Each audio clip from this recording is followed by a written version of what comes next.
क्या बिहार में गिर जाएगी एनडीए की सरकार? क्या वाकई आने वाले दिनों में बिहार में मध्यावधि चुनाव होंगे? क्या वाकई बिहार में अब सत्ता की कुर्सी पर तेजस्वी यादव विराजमान होंगे?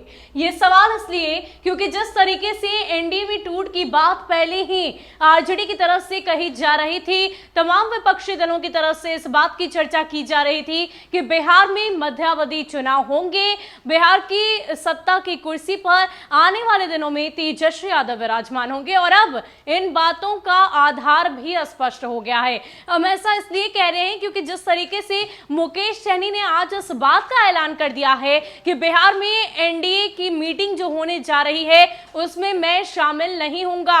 उन्होंने सीधे तौर पर इस बैठक का बहिष्कार किया है। बहिष्कार इसलिए हमने किया कि हम सरकार के साथ सर इधर देख के सर नहीं है, लेकिन क्या है कि सरकार माननीय मुख्यमंत्री के नेतृत्व में चल रहे हैं और मुझे लगता है कि जब हमारी बात बीजेपी पार्टी का बात नहीं माना जा रहा है तो ऐसे बैठक में जाके क्या मतलब है? कौन सा मतलब है कि सरकार है हम लोगों का?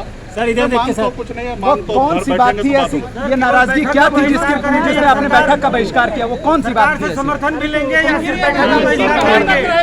फिर सरकार के साथ है, सरकार मजबूती से चलेंगे और कहीं पे कुछ भी नहीं रहेगा। आपको बता दें कि जिस तरीके से इन दिनों बिहार के सियासी गलियारों में लगातार चर्चाएं चरम पर हो रही है कि आने वाले दिनों में बिहार में सत्ता परिवर्तित हो जाएगी। अब ऐसे में जब वाकई मुकेश सहनी की नाराजगी सामने आई तो जाहिर सी बात है इन बातों को थोड़ा बल मिलता हुआ दिखाई दे रहा है, इन बातों को थोड़ा आधार मिलता दिखाई दे रहा है। हालांकि पहले आरजेडी की तरफ से भले ही लाख दावे किए जा रहे हो, लेकिन सत्ता पक्ष की तरफ से यही बयान दिए जाते थे कि हम एकजुट हैं, हमें कोई टूट नहीं, किसी भी तरह की नाराजगी नहीं है। लेकिन इन सब के बीच मुकेश सहनी ने बैठक का बहिष्कार करते हुए एक बड़ी बात सामने लाकर रख दी है। एक क्वेश्चन मार्क एनडीए के ऊपर लग चुका है। वो इसलिए क्योंकि जो तस्वीरें सामने आ रही थी इन दिनों मुकेश सहनी को लेकर चर्चाएं सामने हो रही थी।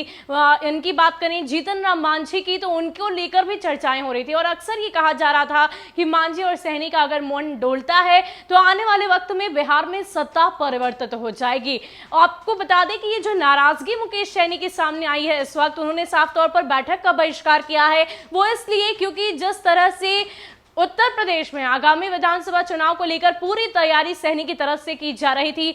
25 तारीख को शहादत दिवस के तौर पर फूलन देवी की मूर्तियां अलग अलग चौक चौराहों पर वो लगाना चाहते थे, लेकिन यूपी सरकार उन्हें अनुमति नहीं देती है। इतना ही नहीं, उन मूर्तियों को खुद अपने पास रख लेती है और कार्यकर्ताओं का भी एक तरीके से यूं कहें जो उनकी पूरी प्लानिंग थी उस पर पानी फेर दिया गया, उन्हें नजरबंद किया गया पेरिस होटल में। वो तस्वीरें भी हमने आपको दिखाई थी। तो ये पूरी तस्वीर, हर एक शब्द, हर एक बात जो सहनी की तरफ से कही जा रही है। कल भी जब हमारे संवाददाता ने उनसे बातचीत की तो उन्होंने कई तरह की बातें कही। ये भी कहा कि आने वाले वक्त में जो कोशिशें बीजेपी की तरफ से की जा रही है वो पूरी तरीके से नकारात्मक है और उसमें वो सफल नहीं हो पाएगी। अब ऐसे में जब मुकेश सहनी ने ये बात स्पष्ट कर दी है कि हम एनडीए की बैठक का बहिष्कार करते हैं। बता दें कि बिहार विधानमंडल में मानसून सत्र की शुरुआत हो चुकी है। छोटा सा सत्र है, 25 जुलाई से 30 जुलाई तक ये सत्र चलेगा।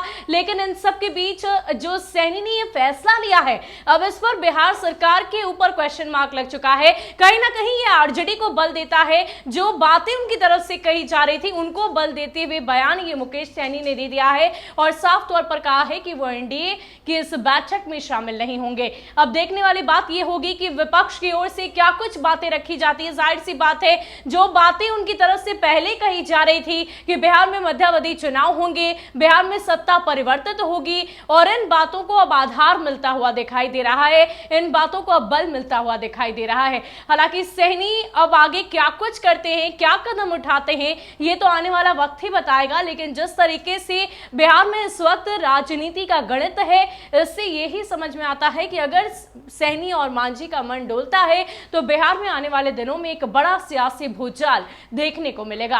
हालांकि इस पूरे मसले को लेकर आपकी क्या राय है हमें कमेंट सेक्शन में जरूर बताइएगा। क्या आप भी चाहते हैं कि बिहार में मध्यावधि चुनाव हो? क्या आप भी चाहते हैं कि नेता प्रतिपक्ष तेजस्वी यादव बिहार के मुख्यमंत्री बने? इन तमाम बातों को लेकर अपनी राय कमेंट सेक्शन में लिखकर जरूर बताइएगा। फिलहाल के लिए इतना ही। बिहार के सियासी गलियारों से जो भी अपडेट हम तक आएगी हम सबसे पहले आप तक पहुंचाएंगे।